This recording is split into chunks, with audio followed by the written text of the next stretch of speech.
तर ठाकरे सेना आणि मनसेच्या नेत्यांनी आज राज्य निवडणूक आयुक्तांची भेट घेतलेली आहे। मतदार यादीतील गोंधळावरून त्यांनी आयुक्तांना पत्रही दिले।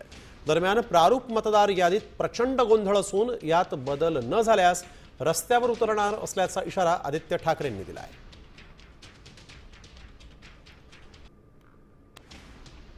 आणि सातत्याने आम्ही हेच सांगतोय की जर तुम्ही हे बदललं नाहीत म्हणजे तुमच्या मनामध्ये पाप आहे, तुमच्या हृदयात देशद्रोह आहे आणि तुमच्यावर देशद्रोहाची कारवाई झाली पाहिजे। हे बदल जर घडले नाहीत तर अर्थात विरोधी पक्ष तर रस्त्यावर उतरेलच, पण कोर्टात पण ह्याच मागणी घेऊन जाऊ की यांचं सस्पेन्शन झालं पाहिजे आणि नुसतं सस्पेन्शन नाही तर देशद्रोहाचा कायदा झाला पाहिजे।